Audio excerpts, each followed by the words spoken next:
प्रधानमंत्री मोदी आज संयुक्त राष्ट्र महासभा को संबोधित करेंगे। बिहार में 3 चरणों 28 अक्टूबर, 3 नवंबर और 7 नवंबर को वोट डाले जाएंगे, जबकि 10 नवंबर को नतीजों का ऐलान होगा। प्रधानमंत्री मोदी ने फिर विपक्ष पर हमला करते हुए नए कृषि कानून से किसानों की आमदनी बढ़ने का दावा किया। गायक एसपी बाला सुब्रमण्यम का पार्थिव शरीर तिरुवल्लुर के उनके फार्म हाउस पहुंचाया गया, जहां उनका अंतिम संस्कार होगा। जम्मू कश्मीर के अनंतनाग में सुरक्षा बल ने 2 आतंकी मार गिराए। यस बैंक घोटाला मामले में ईडी ने बैंक के प्रमोटर राणा कपूर का लंदन में 127 करोड़ का अपार्टमेंट जब्त कर लिया। प्रधानमंत्री मोदी की जापान के नए पीएम योशिहिदे सुगा से फोन पर बातचीत हुई, जिसमें दोनों देशों के बीच रिश्तों को और मजबूत बनाने पर सहमति बनी। ड्रग्स मामले में दीपिका पादुकोण से आज एनसीबी पूछताछ करेगी। खबर है कि एनसीबी की पूछताछ में रकुलप्रीत सिंह ने रिया के लिए ड्रग्स रखने की बात कबूल की, लेकिन खुद ड्रग्स लेने से इनकार किया। अनुष्का शर्मा ने कमेंट्री के दौरान की गई सुनील गावस्कर की एक टिप्पणी पर सवाल उठाए और उनसे जवाब मांगा, जिस पर गावस्कर ने साफ किया कि उन्होंने कोहली और अनुष्का पर किसी तरह का विवादास्पद बयान नहीं दिया। चुनाव आयोग 29 सितंबर को देश के बाकी राज्यों में उपचुनावों का ऐलान कर सकता है। कोरोना और डेंगू की चपेट में आए दिल्ली के डिप्टी सीएम मनीष सिसोदिया को मैक्स अस्पताल में प्लाज्मा थेरेपी दी गई। दिल्ली पुलिस ने 729 करोड़ रुपए के घोटाले से जुड़े 2 आरोपियों को गिरफ्तार किया, जिन पर बैंक से मिलकर अरबों के घोटाले का आरोप है।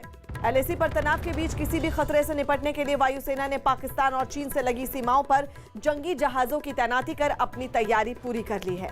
कारगिल में शहीद कैप्टन सौरभ कालिया के परिवार वालों ने उनकी याद में हिमाचल प्रदेश के कांगड़ा में मल्टी स्पेशलिटी अस्पताल बनवाया। दिल्ली के नरेला इलाके में आधी रात एक जूता फैक्ट्री में भीषण आग लग गई, जिसके बाद वहां पहुंची दमकल की 25 गाड़ियों ने आग बुझाने में कामयाबी हासिल की। यूपी के लखनऊ में एक चलती कार में अचानक आग लग गई, जिसके बाद ड्राइवर ने कार से कूदकर अपनी जान बचाई। फरीदाबाद में हत्या के एक मामले में गवाही से रोकने के लिए बाइक सवार 3 बदमाशों ने गवाह पर ताबड़तोड़ चाकुओं से हमला कर दिया, जिसके बाद उसकी हालत गंभीर बनी हुई है, जबकि पुलिस ने 2 आरोपियों को गिरफ्तार कर लिया। लखनऊ में बीजेपी नेता रामनिवास यादव ने सीएम योगी को चिट्ठी लिखकर भूमाफियाओं के हमले से बचाने की गुहार लगाते हुए पुलिस पर सुनवाई न करने का आरोप लगाया। यूपी में उपचुनाव की तैयारियों के तहत सीएम योगी आज जौनपुर के मल्हनी विधानसभा का दौरा करेंगे। 1 अक्टूबर से मुंबई के 5 टोल नाकों पर 5 से 25 रुपए तक ज्यादा टैक्स देना होगा। दिल्ली की तिहाड़ जेल में डीजी कोरोना पॉजिटिव पाए गए। ड्रग्स मामले में एनसीबी ने मुंबई की 3 जगहों पर छापेमारी की। सीबीआई ने फर्जी दस्तावेज के आधार पर नौकरी देने के एक मामले में सीबीएसई के 4 पूर्व अधिकारियों के खिलाफ केस दर्ज कर लिया। लेह में 5.4 तीव्रता के भूकंप के झटके महसूस किए गए। पूर्वी दिल्ली के जगतपुरी में एक गोदाम में आग लग गई, जिसमें उसमें रखा सारा सामान जलकर राख हो गया। यूपी के प्रतापगढ़ में अपने ही अधिकारियों पर भ्रष्टाचार के आरोप लगाते हुए विनीत उपाध्याय नाम के एसडीएम डीएम आवास पर धरने पर बैठ गए। झारखंड के गुमला में नाबालिग लड़की की शादी की खबर लगने पर पुलिस ने मंडप से ही दूल्हा दुल्हन समेत उनके रिश्तेदारों को हिरासत में लेकर पूछताछ शुरू कर दी। गुजरात के कच्छ में एक पहले से ही घात लगाकर बैठे आदमी ने एक वकील की चाकू से गोदकर हत्या कर दी। मध्य प्रदेश के इंदौर में खाद्य विभाग और क्राइम ब्रांच की टीम ने नकली घी बनाने वाली फैक्ट्री का पर्दाफाश कर उसके मालिक को गिरफ्तार कर लिया। यूपी के आगरा में पुलिस ने एक हुक्का बार में छापा मारकर हुक्का पी रहे 8 लोगों को हिरासत में लिया। बिहार चुनाव का ऐलान होने के बाद सीएम नीतीश ने जनता से विकास के नाम पर एनडीए को वोट देने की अपील की। समाजवादी पार्टी ने महात्मा गांधी की जयंती पर यूपी के सभी जिलों में सत्याग्रह करने का ऐलान किया, जिसमें बेरोजगारी और महंगाई समेत कई मुद्दों पर सरकार को घेरा जाएगा। मौसम विभाग ने बिहार के कई जिलों में भारी बारिश और आसमानी बिजली गिरने की संभावना जताई। उत्तर प्रदेश के डीजीपी ने महिलाओं और बच्चों के साथ होने वाले अपराधों पर थानों में तुरंत केस करने के निर्देश दिए। पटना में भारत बंद के दौरान पप्पू यादव की जन अधिकार पार्टी और बीजेपी के कार्यकर्ताओं के बीच मारपीट हो गई। उत्तर प्रदेश सरकार ने मान्यता प्राप्त पत्रकारों को 5 लाख रुपए का स्वास्थ्य बीमा देने का ऐलान किया और कोरोना से मौत पर पत्रकार के परिवार को 10 लाख रुपए की दिए जाएंगे।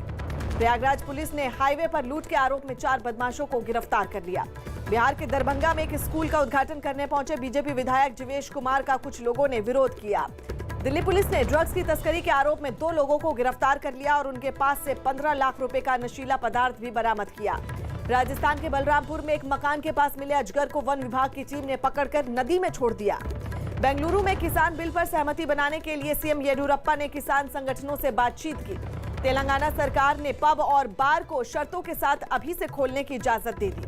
कांग्रेस नेता हार्दिक पटेल की एक याचिका को अदालत ने खारिज कर दिया, जिसके बाद अब हार्दिक गुजरात से बाहर नहीं जा पाएंगे। असम के दीफू में पुलिस ने 2 लोगों को गिरफ्तार कर उनके पास से 5 करोड़ की हेरोइन बरामद की। रेलवे ने किसान आंदोलन को देखते हुए पंजाब जाने वाली 26 ट्रेनों को 3 दिन के लिए रद्द कर दिया। जम्मू कश्मीर पुलिस ने हाई कोर्ट के वकील बाबर कादरी की हत्या के आरोपियों को जल्द पकड़ने का भरोसा दिया। जम्मू कश्मीर के कुलगाम में सुरक्षा बल ने नेशनल हाईवे पर एक वाहन से काफी हथियार और विस्फोटक बरामद किए। जम्मू कश्मीर के शोपिया में आतंकवादियों ने मिनी सचिवालय पर तैनात सीआरपीएफ जवान पर फायरिंग कर दी। बीमार चल रहे असम के पूर्व सीएम तरुण गोगोई को हालत बिगड़ने के बाद गुवाहाटी में अस्पताल के आईसीयू में भर्ती करवाया गया और कहा जा रहा है कि उन्हें एम्स दिल्ली भी भेजा जा सकता है। आंध्र प्रदेश के तिरुपति में एक सरकारी अस्पताल के कर्मचारी पर एक कोरोना मरीज की मौत के बाद सोने की अंगूठियां चुराने का आरोप लगा। कोलकाता में आईपीएल मैच पर सट्टा लगाने के आरोप में पुलिस ने 9 लोगों को गिरफ्तार कर लिया। कोरोना संकट के बीच तेलंगाना सरकार ने शर्तों के साथ राज्य में सिटी बस सेवा फिर से शुरू करने का फैसला किया। जम्मू कश्मीर के शोपिया में तेज हवाओं के साथ ओले गिरने की वजह से किसानों की फसल को काफी नुकसान हुआ। ओडिशा के खेल मंत्री कोरोना पॉजिटिव पाए गए। संयुक्त राष्ट्र के मंच से पाकिस्तान के जहर उगलने की कोशिश पर आम सभा में मौजूद भारतीय प्रतिनिधि ने पाकिस्तान का बहिष्कार कर सभा से वॉकआउट किया। कोरोना वायरस पर डब्ल्यूएचओ ने आगाह किया कि सामूहिक कार्रवाई के बिना 20 लाख लोगों की मौत हो सकती है। यूक्रेन में एक सैन्य विमान की लैंडिंग के दौरान धमाके के बाद उसमें आग लग गई, जिसमें विमान में सवार 22 लोगों की मौत हो गई। स्विट्जरलैंड के जेनेवा में बलोच और सिंधी समुदाय के लोगों ने सिंध और बलूचिस्तान प्रांत में मानवाधिकारों के हनन पर पाकिस्तान के खिलाफ प्रदर्शन किया। नवाज शरीफ ने अपनी पार्टी पीएमएलएन के सदस्यों को बिना अनुमति के सेना के अधिकारियों से नहीं मिलने के निर्देश जारी किए। इराक के मौसुल में आतंकी संगठन आईएसआईएस के दबदबे वाले एक द्वीप पर सेना और पुलिस ने मिलकर अभियान चलाया। अमेरिकी राष्ट्रपति डोनाल्ड ट्रंप ने भारत और चीन विवाद सुलझाने में फिर मदद की पेशकश की। उत्तर कोरिया के शासक किम जोंग उन ने दक्षिण कोरिया के एक अधिकारी की हत्या पर अफसोस जताया। इजरायल में कोरोना के लगातार बढ़ रहे मामलों की वजह से वहां लॉकडाउन सख्त किया जा सकता है।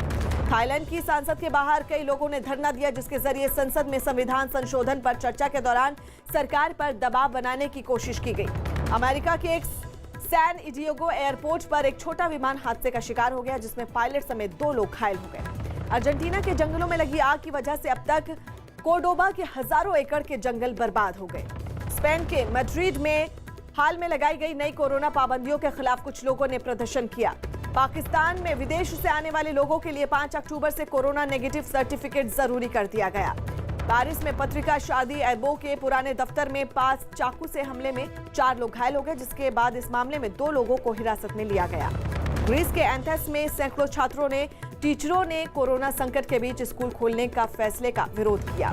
फ्रांस के प्रधानमंत्री ने कोरोना के बढ़ते मामलों की वजह से वहां दोबारा लॉकडाउन लागू करने की चेतावनी दी। स्विट्जरलैंड ने ब्रिटेन समेत 15 देशों से आने वाले लोगों के लिए 10 दिन का क्वारंटीन जरूरी कर दिया।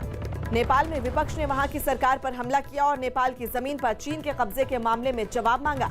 कोरोना के खतरे की वजह से ब्राजील के रियो डी जेनेरो में फरवरी से होने वाला सालाना कार्निवल टाल दिया गया। भारतीय वायुसेना ने पीओके और चीन सीमा के पास फॉरवर्ड एयर बेस पर सुपर हरक्यूलिस विमान उड़ाया। सुप्रीम कोर्ट ने लॉकडाउन के दौरान रद्द हुई उड़ानों के टिकट के पैसे लौटाने के मामले में अपना फैसला सुरक्षित रख लिया। किंग्स 11 पंजाब ने केएल राहुल के 132 रनों की मदद से रॉयल चैलेंजर्स बेंगलोर को 97 रनों से हरा दिया। मैच में स्लो ओवर रेट के लिए रॉयल चैलेंजर्स बेंगलोर के कप्तान विराट कोहली पर 12 लाख रुपए का जुर्माना लगाया गया। चेन्नई सुपर किंग्स और दिल्ली कैपिटल्स के बीच दुबई में मुकाबला जारी है और दिल्ली कैपिटल्स ने 19 ओवरों में 3 विकेट पर 161 रन बना लिए। पाकिस्तान की तेज गेंदबाज उमर गुल ने क्रिकेट के तीनों फॉर्मेट से संन्यास की घोषणा कर दी। ऑस्ट्रेलिया और न्यूजीलैंड की महिला टीमों के बीच आज T20 सीरीज की शुरुआत होगी। मेजबान इंग्लैंड और वेस्ट इंडीज के महिला टीमें आज तीसरे T20 मैच में आमने सामने होंगी।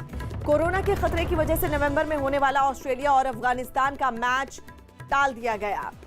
क्रिकेट ऑस्ट्रेलिया के न्यूजीलैंड के खिलाफ 3 मैचों की वनडे सीरीज भी टाल दी गई। इंग्लिश प्रीमियर लीग के मैनचेस्टर यूनाइटेड का मुकाबला आज Brighton and Hove Albion football club में होगा। आईपीएल में आज कोलकाता नाइट राइडर्स का मुकाबला सनराइजर्स हैदराबाद से होगा। ऑल इंडिया फुटबॉल फेडरेशन ने भारतीय पुरुष टीम के गोलकीपर गुरदीप सिंह संधू और महिला टीम की मिडफील्डर संजू को 2019 और 20 के लिए फुटबॉलर ऑफ द ईयर चुना। न्यूजीलैंड सरकार ने अपने देश में इंटरनेशनल क्रिकेट शुरू कराने की इजाजत दी, जिसके बाद अब नवंबर में पाकिस्तान और वेस्ट इंडीज की टीमों के न्यूजीलैंड में मैच हो सकते हैं। मुंबई में एनसीबी ने धर्मा प्रोडक्शन से जुड़े क्षितिज प्रसाद के घर पर छापा मारा और वहां से गांजा बरामद करने का दावा किया।